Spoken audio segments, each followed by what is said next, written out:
Bismillahirrahmanirrahim. Elhamdülillahi Rabbil alemin ve salatu ve selamu ala seyyidina Muhammedin sallallahu aleyhi ve sellem ve ala alihi ve ashabi ecma'in. Şimdi efendim bu 4 kelimeden ibaret olan LGBT, bunlar hep batıdan gelen, cinsiyet içerikli, çok affedersin, ahlakı çöpe atan grupların kullandığı kelimeler. Şimdi millet bunları bilmiyor. Ama bizim özellikle yani milletin kendi örf dilinde bunları ifade eden bir kelime var. Bu kelime bunları ifade eden bir kelimedir. Hatta bunlar yapmış oldukları bazı yürüyüşlerde ellerinde dövizler var, pankartlar var. Onların kendi kabullendiği bir ifadedir bu. Hedefleri aileyi bitirmektir. Kötü huyları yaygınlaştırmak ve aile mefhumunun altına dinamit koymaktır. Bunları özellikle dünya çapında Siyonizm destekliyor. Siyonistler onların kendi inancına göre onlar dünya efendisi, insanlığın üst tabakasını teşkil eden efendi takımıdır. Siyonist yani Yahudi olmayanlar ise bunların efendim alt tabakası olan kölelerdir. 14 milyon dünyada Yahudi var. Diyorlar ki bütün insanlık bizim kölemiz. Şu anda dünyada yaklaşık 7-7,5 milyar insan var. Her bir Yahudi'yi bir yerleşim birimine vali yapsan, kaymakam yapsan nüfusları yetmiyor. Aile olmadığı zaman nüfus artmaz.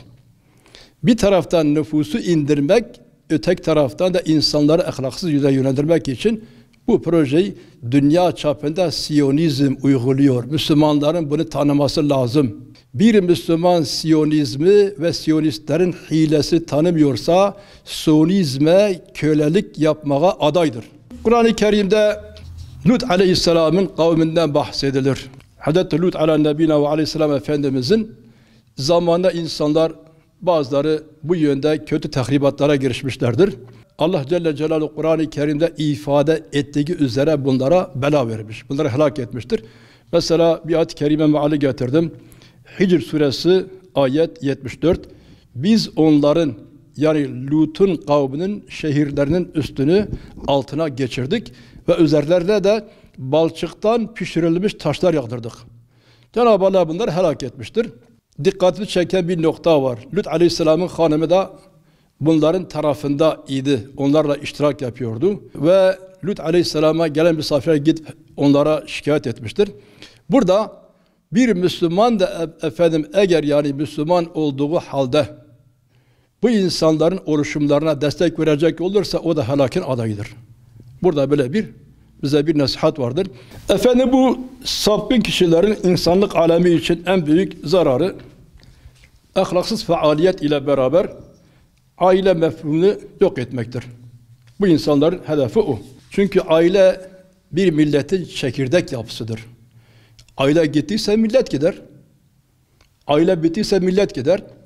Bunlar aileyi çökertip nüfusu asgariye indirmek, onlara komuta edebilmeyi kendilerini yapabilecek bir duruma getirmek için bunları yapıyorlar. Hedefler budur. Hedef ailedir.